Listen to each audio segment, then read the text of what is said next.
right, man. Welcome to Everyday Podcast. Now, if you are an older podcast watcher, you know that this is not the setup that we have had before.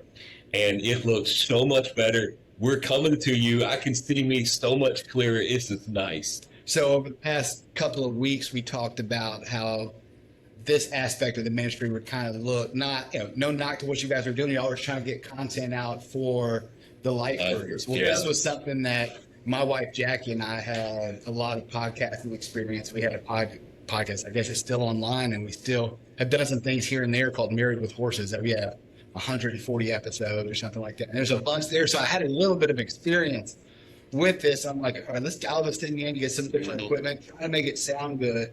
And then we kind of found what essentially was a storage closet. Yes. Not a lot more than a storage room. Storage closet. If you could see the rest of Exactly. it. Yeah. But then for the Hobby Lobby, a couple of good things that were, I think, a 100-year-old Bible that I found in the library of the church. I don't know if they could see the shoe. Oh, yeah. The shoe is awesome. That's Adam. This is the Sistine. Basically, they painted the Sistine Chapel, or they drew the Sistine Chapel on Air Force One. That is so us. So us. If y'all know how the things go in our, that's right, things go in our, with our shoes. There we go. So I thought that was kind of funny. Hobby Lobby had some good things. I was worried that it was just going to say, like, live, laugh, love, or something like that. We do have something that's like, I will always have hope. So, Live, laugh, love. That's right. That's cool. That's for me and my family. Well, what I like is that I can pull around on the arms and it won't fling off. That's right. So, yeah. Well, and also, if you continue and you stick with the podcast, you'll see the evolution of the studio. Of course, now that we're kind of going with it, my mind is, all right, what can we do here? I think Jackie yesterday, I already kind of had this idea, this like neon cross looking thing in the background. So different tables, some spots for some other folks. This is going to give us, with some of the new equipment stuff that we have, this will give us the ability to bring some other folks on, both remotely and in-house. This will also be a place that we can kind of turn the cameras around and create another little set for folks when we do some of the other video roles and stuff that we have. Right. And 2026 is just an aspect of your ministry that can't really be overlooked, because if y'all know, we have been online now for several years now.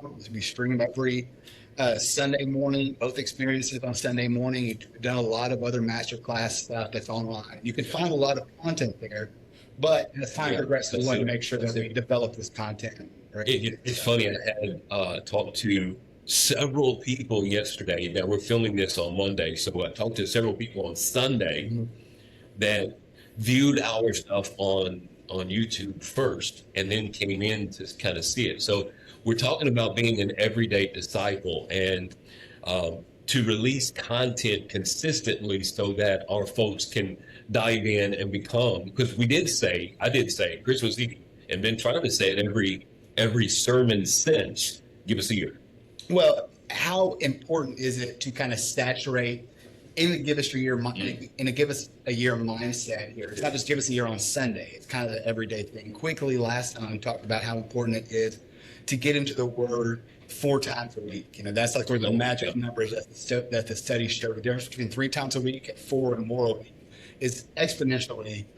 There's exponential improvements throughout your life. Insane. It's insane how much. Well, so if we can draw out 20 minutes worth of content in a commute, being in Texas, we commute a lot. Oh, yeah. So if we can throw a 30-minute extra commentary into your day that is Bible-based, that's belief-based, that kind of helps create this family of Christ followers that we're that we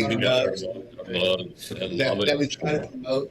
All of those things are intentional things. So I think you take this along with some of these other folks that we listen to. I know you and I listen to some of the same, some different. We'll get into that at some point, who we'd like to listen to, the other things that help expand kind of our walk and keep us on the straight and narrow. Just because we're on the platform every week doesn't mean that we have any less problems than anybody else. Ideally, we just have a little bit more knowledgeable source and a little more discipline to go to the source where that is. Ideally, for me, that's usually not the case. But so, what if we chat a little bit about this past week's content, the sermon of Van Joseph, and he's 17 years old, and Man, you remember back when you were 17? Lane Yaslaw at 17. First and foremost, Jesus, that there was no Facebook or social media. No, No no easy way to film stuff. No easy access to stuff. I remember when I was 17, I remember the first like digital cameras came out that you actually put a floppy in. Oh yeah. And my dad had those for projects because it was easy. So I would take his project camera. Of course, those things were like $1,500. They were real big. And you literally would put up, the smaller floppies in them, and we would have that. But even then, I don't. If I found those today, I wouldn't even know where to plug them in. So Floppy, man, I ain't even heard that word anymore. exactly. I can't imagine the nut. I think about that with Mary, with the apostles. Like these are knucklehead teenagers. My son's 14. Josh is just about to turn 19. 19. And neither one of them. I mean, both are well, both the kids. None of them. Neither of them. He probably, from Joseph, probably was. More mature than we want to give him credit for. I mean, God's sending him biblical dreams. There's street mature, and then there's book mature. Maturity by necessity. Yeah. Of course, back then, if you're not mature at 17, I mean, you're on your own for the most part. You're grown. By that, grown thing, man. yeah, Supposed to. But we know that the frontal lobe didn't automatically start being fully developed at 25, 26 years of age, Right. in the last millennia. That was the same case. And why he would think to tell his brothers who already had a disdain for him because he was dad's favorite, Yes. and you come in and start. Taking that back to like Mary, mother of Jesus, and the apostles, I think sometimes the faith like a child that Joseph plays on my favorite ones, but obviously, good one, throw it back. Maybe it was the prerequisite to actually having the belief to throw everything else out, because my beliefs right now are so jaded that if somebody came to me as a 45-year-old man and said, "Hey, bro, we need you to," like, got things going on. We'll go into that. It'd be a good transition when you talk about denying yourself and what that means to you and I later on. But it probably was a prerequisite to have that teenage mindset. Now, I had a 5-year-old brother. I know you did too, and my brother Warren, who we're both very familiar with, would have heard me say that and been like, "Come on, bro. Yeah. Easy on that. Pump the brakes." Do something. And he was very kind to me. We never got in a fist fight ever because he knew he would have obliterated me, of course, being 5 years older and strapping at the time. And now we had wrestled a long time. I think I could take him. You think so? I think probably. Either here or He there. really likes me. Yeah, me too. Let's make that the barometer. But I know what he would have said. And Joseph's brothers, actually, some of the older ones were quite a bit older. Obviously, just Benjamin was the only one younger, but we can take this as far as you want. But those older brothers, I think Judah was like what, 4th or 5th in line. The lines into. It's one of my favorite parts. We'll get to John at the end of Genesis. Like, great story. Great story, man. We're going to forget all about that and go with you. But he coming out. Nonetheless, I think it's very interesting in the manner that they had it. And I could see that happening. I could see me being the cocky 17-year-old, as every 17-year-old is, thinking that I should say these things. So I had several people. I was actually pleasantly surprised at how many people came and said that they had some sort of biblical dream. That God had initiated something that they had been praying for, something that they had been longing for, or saw something that was going to happen, like the Lord was ensuring something in their future. Now, remember, I said, and I wrote it in my notes, biblical dreams are rare, God-initiated revelations meant to advance His purposes, not to affirm our personal desires. And underline that word rare probably several times.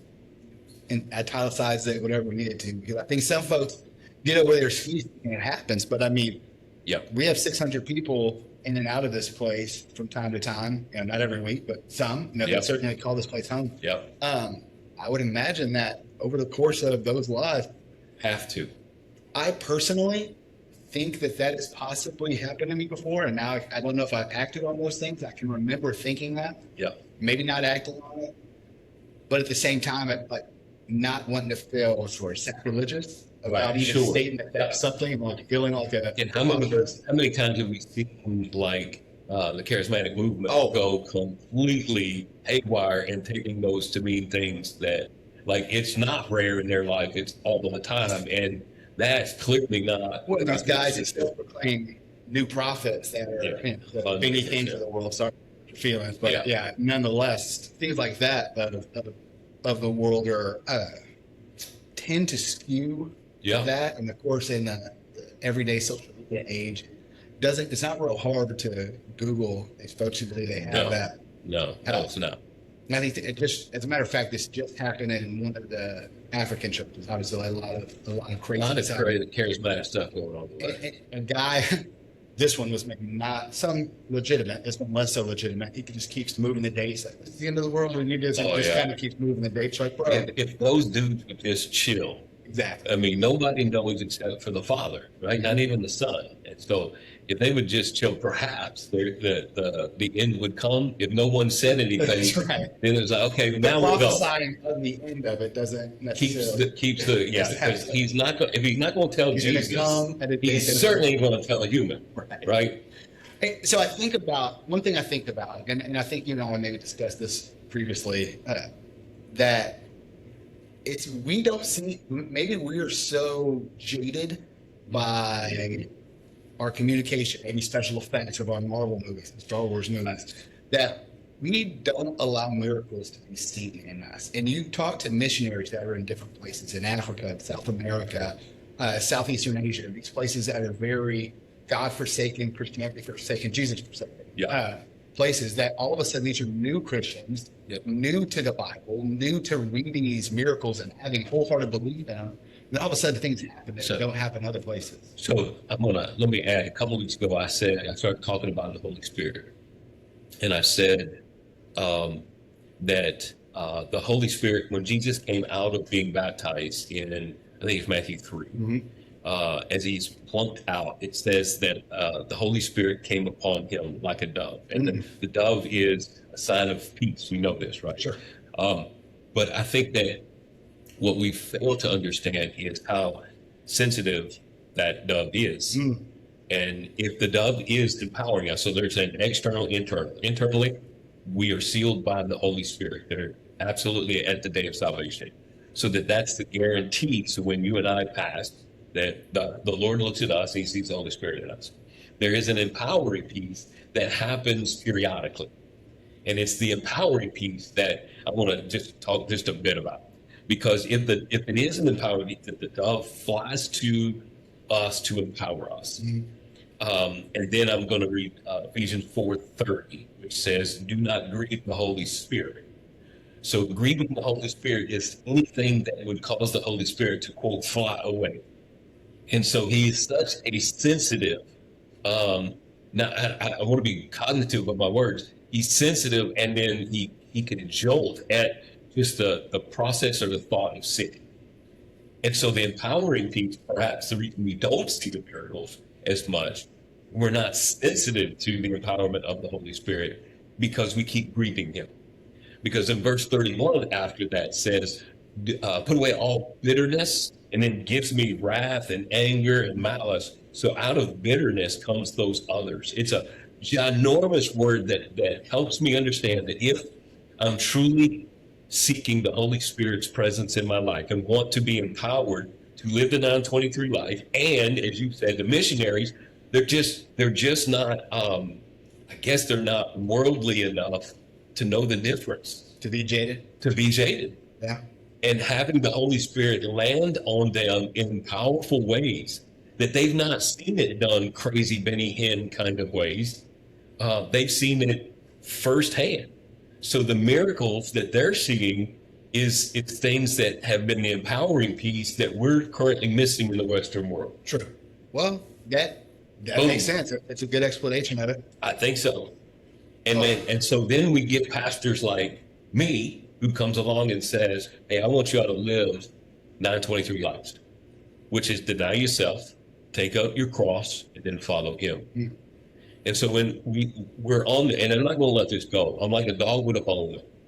And because you mentioned the men and women who call this place home. Yesterday, Sunday's sermon, I could just feel as I was talking about God's plan for their lives and God's ability to show them how he wants to change your life. And then as their life changes, how the dynamic of relationships around them change. I could feel the weight of the congregation. I don't know if you could. You know what I mean? Yes. There's a man. I'm saying this. Yeah. There's it's a good tension. Right. There's still a heaviness. Heaviness. There's still That's a good word. A Yeah. heaviness about when I'm talking about those relationships changes. And I'm betting the folks that are watching this, if you're living that 923 life and you're really trying to seek it every single day, the relationships around you certainly are changing. And most of us do not like change. Well, and it's uncomfortable. I mean, Very. It's really uncomfortable. And I don't like leave my house sometimes. But I have everything the way I like it. You know, it's kind of one of those things. Of course, I say that somewhat in jest, but you can see, talk about the heaviness of some of the things that we've been talking about. Look, if you cut the church at FBC Giddings, you're not going to get a lot of lighthearted sermons. We love each other. We have a lot of fun with each other. We're lighthearted. Yep. You know, before and after, a lot of times we're pretty thick in it when it comes to the service. And I think when it comes to the experiences here, and I think Jesus sits heavy in that sanctuary. He's really I believe he's really had a hand on our church that's sitting heavy there. And I see folks being moved regularly. Actually had one of the ladies that's on the worship team with me this week talking to somebody who she's seen being emotional several times recently. She was like, "Hey, are you all right?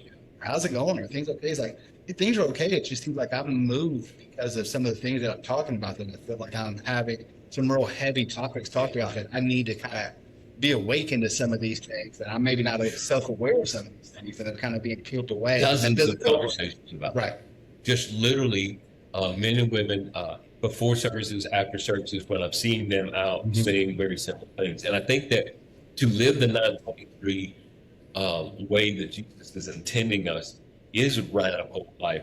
It's radical only because culture is seeing the way that Christians normalize their life is just they're going with the flow. So a Christian who's on fire for the Lord is going to look radically to a world that's like, okay, let's check the box. And I don't see it. I mean, I've read the Bible a few times, got a couple degrees by my name. It's not in there. Right. Not even in the Greek. I was about to say, this is going to require one of those Logos Greek. Yeah, I looked it up, man. If it's in there, then I can point to it and live a more comfortable life. Right. I'm game. Yeah. But it is You can not keep in looking, there. that'd be great. I'll keep looking, but it's still not in there. So the pride piece for a pastor, I mean, seems to be somewhat obvious. I mean, you've discussed it once. If you listen online and been here, you know Johnny came from local, picked his family up, came to Texas without ever being here before, knowing very little. Giddings, dog. Wow. Small place, and we'll go deeper than that at some point. We can talk both about your kind of history with Lettuce here. But just let's talk a little bit about that, what that denied piece again is looking like for us currently. Yeah. So, things that I'm trying to rid myself of because that's the denial piece, right? Mm-hmm. So if anything that gets in front of me that affects negatively my relationship with Christ needs to be denied. And so if that's money, because money is such a turn on to most people, if that's lust, because I mean, 1 John 2:16 in our Bible too, and he describes the lust of the flesh, the lust of the eyes, and the pride of life, right? So it's things, it's what I'm viewing and seeing, and it's the pride that I walk in. And so to me, those three categories, that's Satan's bait and hook. I agree. Wholeheartedly. Yeah. And when men is different than women in some regards, some of the same hooks and the lures that he's pulling away. Some of those basal things, of course, they manifest themselves in different generations. Yes. Of course, it's like we assume they would, like everything else. Another topic for another time. But Wholeheartedly. absolutely, that happens. I think. Yeah. So the kind of the craziest thing for me personally, on the deny front, it is, I find myself possibly being called, well, just kind of bluntly, I have been over the past several years. As somebody that's bivocational here and had a somewhat successful construction business, has made a decent living for my dad had it, and my brother worked with us, and now made this living market by some other folks. It's a very positive thing. This isn't a negative thing that I am denying some of my efforts. But what I'm finding is that I'm having all the efforts I'm putting here require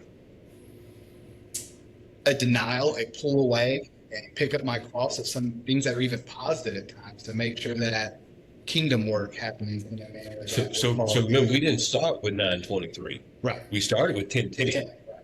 And so if 10:10 is true, right, there's a thief that comes to kill, steal, and destroy, but it's Christ who comes to give us life and life to its full. So even if the deny piece is seen as a negative, which some might, because some of the things that God's going to ask us to get rid of are things that we really enjoy and that really bring us that comfortable life that we live in the Western world. And we would probably not even say that, consider them negative things. No. But both can be true. Right. So if I'm to live an abundant life in a 10-10 way, which is living for Him, Right.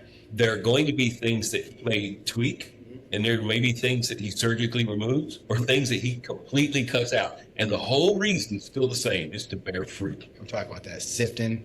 That's it. Enough. 30, 60, 100-fold fruit, man. So remember, man, I don't know, 3-4 months ago, I talked about 30 Yeah. being the fruit that you bear individually, 60 is the ripple effect that it has in your life and those that are closest to you, friends, family, coworkers, neighbors. And then that 100-fold is where you're starting to do ministry that starts to affect the town that you live in. And so all of this, it's all connected together. It's a beautiful picture. So if you're, as our listeners are here, if you're in the process of trying to walk in a 923 life and you keep stumbling, don't quit. Don't quit. Don't give up. I was listening to something the other day, and it basically was talking about all the characteristics of Christ. And I think that this particular book, I can't remember what it is. I'm sorry, I'll try to find it. It had 40 of them or 48 of them, or however it listed it wrote all the characteristics. And it says, of course, our goal is to match all the characteristics of Christ, but Right. only one person ever in the history of ever has ever done that at once. So the whole thing is just to continue to grind and push against that grindstone to that millstone, to basically continue to file ourselves down, to continue. It's a spectrum, Yeah. like anything else. It's a spectrum of So vigor. here's the funky thing. If you asked the Holy Spirit, because we talked about Him being a dove, you want Him empowering you to do the 923 life. And if you ask Him to show you the thing that you need to deny, and He does, and something in you says or believes, I can't do that, that's the thing you need to deny.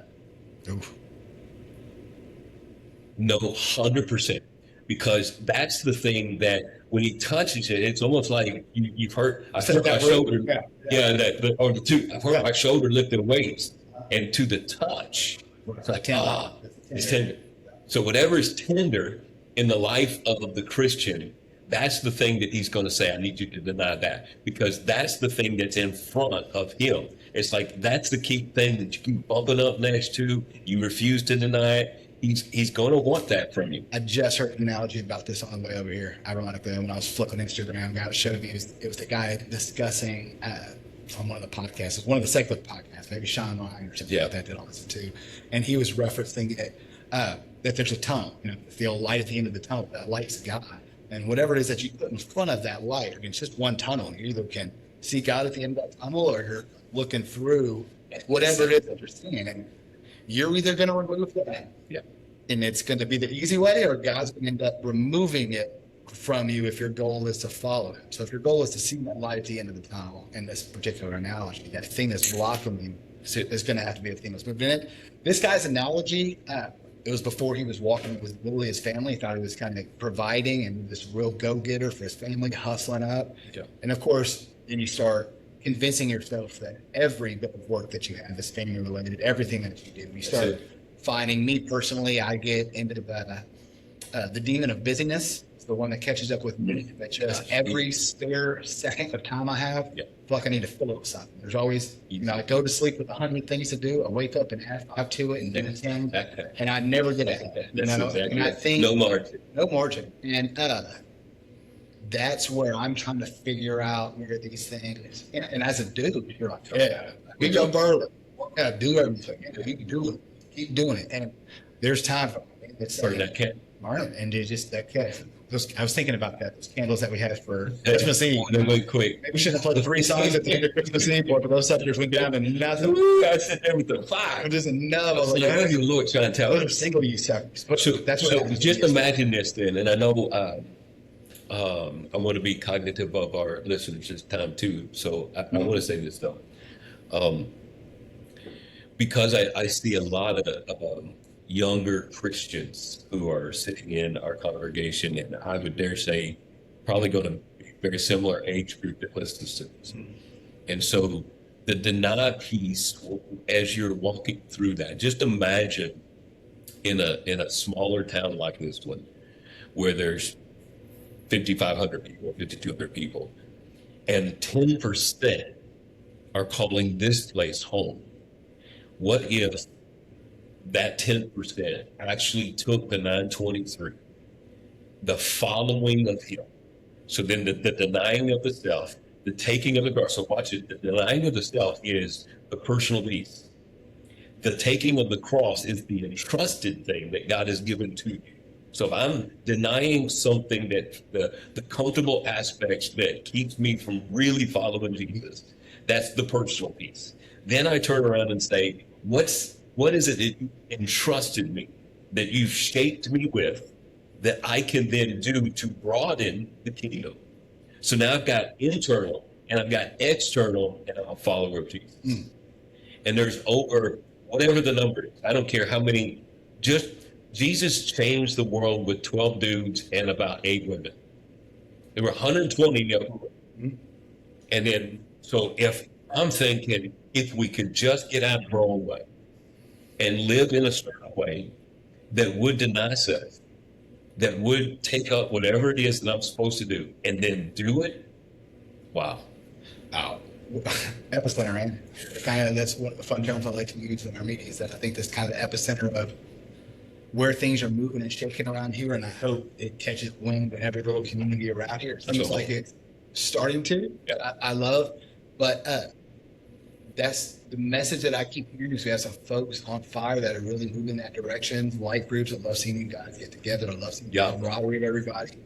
The motivation of pushing further and deeper into walks. Those are all things that are phenomenal, and I think we're seeing that. I just can't, that 3 sentences between the end of, for me currently, I'm reading like the beginning of every year. I like to read Genesis. I do like a different Bible a year. This time I rarely get through all the medial stuff in the middle, like things that falling apart. This year I'm still on track. The biggest, bro. Oh, It's run. exactly. The whole backside of the Torah is kind of. So I was looking at, I wouldn't know what are the first 5 calls. Torah. Yeah, that's my bad. See, not very biblically sound sometimes, so I'm kind of. You nailed it. Whatever. The 400 years between in the first verse, in the first like verse of Exodus, the difference between where we were in Genesis is kind of all these seeds we're planting, we may never see this. Yes. But may never see that fruit of planting it. I mean, you're thinking about it in one verse in the Bible, 400 years happens. That's it. Hey, it came there with 70, and how they multiplied into so many that favorite zeros. Couple million. Like, y'all gotta get out of here. We're gonna start putting your signs. So all that happens lickety split. The key is to kind of keep swimming, keep planning, keep doing our best every day. You're not gonna deny everything. No. I think it's a process. it's a process. So, I think I heard someone say trust that process. That's right. Yeah. So, all right, man, I'm good. I'm good. I think it's good. Our intention is to come weekly with some content and to kind of get together. That's kind of part of us setting up a standard studio that we can get into and quickly record some things. And there's an editing process and all that. So our intention is to come across. Obviously, folks, if you're listening to this and you're in our congregation and you have some knowledge of podcasting, sound experience, both on our tech team, during our Sunday experiences in the sanctuary. Here we have some aspects of different things. We're going to be doing some other things. Don't forget Yeah. to like, subscribe, share. Oh yeah, all of that Those things. stuff. Get the word out. Facebook. Let's get the Our word out. plan is we're going to have it on our YouTube channel. We'll have it on our Facebook. We're going to put it on a Spotify channel. Probably have it on Apple Podcasts so we can kind of start getting into it. It's not something that we're planning on monetizing or anything like that, but we Here we do go. want to keep you guys knowing what's happening and give y'all something Here to we listen go. to. Here we go. That's it. More to it. More to it. All right, man. All right. See y'all next week. Later.